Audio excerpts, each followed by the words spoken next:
Merci de votre fidélité sans cesse grandissante à Medi 1 TV Afrique. Nous sommes dans le cadre de l'invité de la rédaction. Aujourd'hui, nous recevons pour vous Salimata Ouattara, PDG de Ouattas Holding. Merci d'être avec nous, madame, et vous êtes sur le plateau Medi 1 TV Afrique. Dites-nous, dans un premier temps, qu'est-ce que c'est Ouattas Holding? Je vous remercie. Ouattas Holding, comme le nom l'indique, est une holding et nous sommes dans le BTP, le génie civil, l'import-export, l'intermédiation, la production audiovisuelle. Et nous pensons qu'il fallait apporter un souffle nouveau à la reconstruction de la Côte d'Ivoire et nous avons vraiment, que dirais-je, nous avons vraiment voulu participer au développement non seulement de la Côte d'Ivoire, mais de l'unicité de l'Afrique.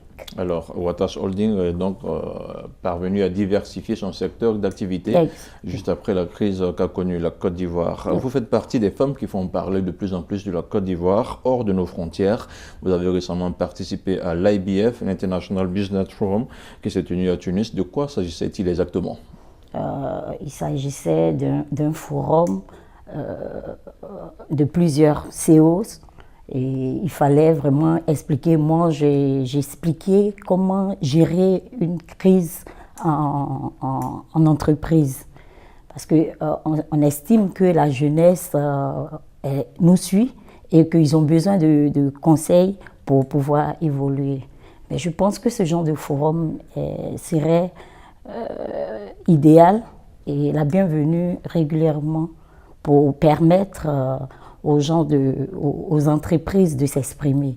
Alors, vous avez participé à ce forum. Quels sont les enseignements que vous avez pu en tirer?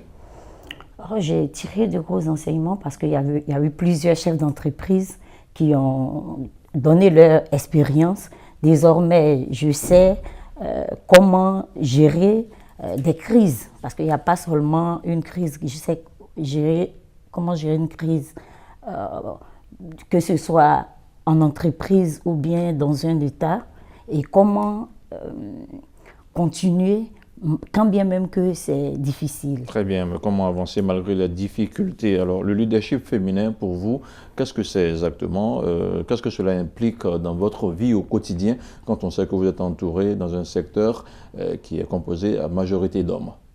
C'est vrai que ce n'est pas facile, mais moi, je me dis que, comme l'adage le dit, derrière un grand homme, il y a toujours une grande dame.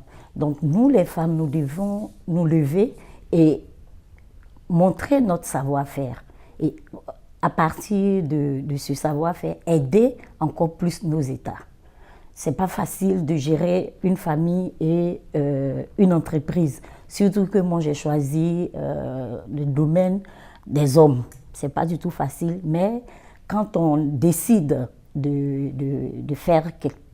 d'entreprendre quelque chose, il faut se donner les moyens. Quand je dis les moyens, ce n'est pas les moyens financiers, mais le courage et beaucoup de persévérance. Ce n'est pas facile, mais on y arrive quand même. Alors, vous y arrivez quand même. En 2018, la Côte d'Ivoire figure dans le top 5 des pays africains avec une excellente croissance économique, une croissance qui ne se ressent pas forcément dans le quotidien des Ivoiriens. Que faut-il pour que cette croissance soit véritablement inclusive, selon vous? Bon, selon moi, je dirais que l'État devrait peut-être nous aider en réduisant un peu les taxes. Sinon, cette crise, après cette crise, certains pays ont fait des années avant de pouvoir se relever. Donc, d'ailleurs, même je félicite le chef d'État, le président Alassane Ouattara, qui a fait vraiment des efforts pour que nous soyons à ce niveau. Mais il reste un juste minimum à faire, c'est d'essayer de réduire les taxes et d'accompagner les entreprises. Ici, nos banques n'accompagnent pas vraiment les entreprises et si les entreprises fonctionnent normalement, ça va se répercuter sur la population. à mon sens. À votre avis. Oui. Alors aujourd'hui, le Royaume du Maroc a fait de la Côte d'Ivoire sa porte d'entrée vers l'Afrique de l'Ouest. Le pays du roi Mohamed VI est devenu l'un des partenaires économiques les plus importants de la Côte d'Ivoire, au même titre que la France. Vous, en tant que femme leader et dirigeante d'entreprise, quel regard portez-vous sur ce partenariat sud-sud entre le Maroc et la Côte d'Ivoire? C'est à louer. Parce que ma vision, je vous l'ai dit tantôt, ma vision, c'est l'unicité de l'Afrique. C'est que nous coopérons entre nous, Africains.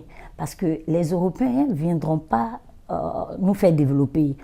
Nous avions cru à cela, mais je pense que si nous, les pays africains, nous nous mettons ensemble, l'Afrique sera vraiment une Afrique paisible.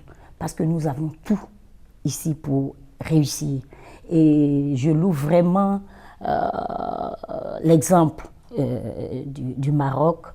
Et c'est pour ça que je vais faire un peu les tournées dans la sous-région pour que, entre nous, Africains, nous puissions coopérer. Là, d'ailleurs, le 20, je serai au Maroc. J'y ai des partenaires. Vraiment, le Maroc est un exemple pour les autres pays africains. Alors, un exemple pour les autres pays africains, vous êtes également dans le domaine agricole. L'autosuffisance alimentaire, pour vous, qu'est-ce que c'est? L'autosuffisance alimentaire, pour moi, c'est permettre à tout Ivoirien de manger à sa faim et de bien manger. Quand je dis manger à sa faim, je ne dis pas que la population ne mange pas, mais la population ne mange pas réellement ce qu'elle voudrait manger, puisque nous n'en cultivons pas assez.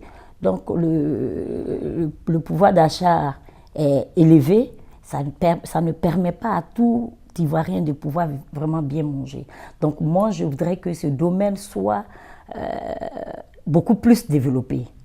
Justement, pour que vous parlez de développement, oui. Oui, parce que vous êtes dans le domaine avec à la clé un vaste programme de production de riz et d'autres denrées de grande consommation. Exactement. Alors, selon vous, est-ce que nos pays africains ont-ils réellement les moyens de produire suffisamment pour nourrir toutes nos populations? Bon, les moyens, ils ont la terre qui est très fertile. Bon, les moyens, je pense que quand on les cherche, c'est comme tout domaine d'activité. Nous n'avons pas les moyens, mais nous les cherchons. Nous pouvons, je peux dire que nous avons les moyens. Pourquoi? Parce qu'il ne reste pas grand chose. Il faut juste industrialiser l'agriculture. Il faut juste savoir si la politique, on mène une politique pour l'industrialisation de l'agriculture. Ben, je pense qu'on serait, comme dans le cacao, les plus grands producteurs parce que nous avons une terre très fertile. Alors, votre vision pour la coopération sud-sud est très très grande aujourd'hui.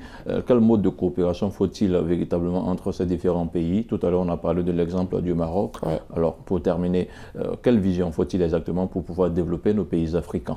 Ben, là, je dirais toujours, je prendrai encore toujours l'exemple du Maroc, c'est le transfert des compétences. Si, par exemple, nous avons le cacao, l'anacadre en Côte d'Ivoire, au Maroc, ils n'ont pas. Ben, on fait le transfert de compétences. Oui. Et ils ont les moyens et l'industrie.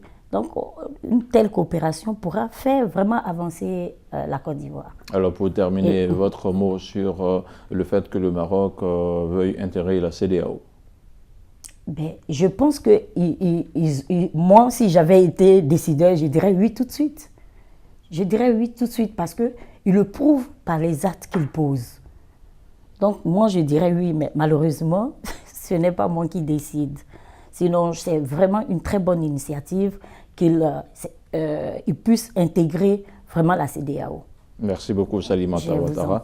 Je rappelle que vous êtes le PDG de Watas Holding. Voilà qui referme cet invité de la rédaction. Merci à vous tous qui l'avez suivi et l'information continue sur Média TV Afrique.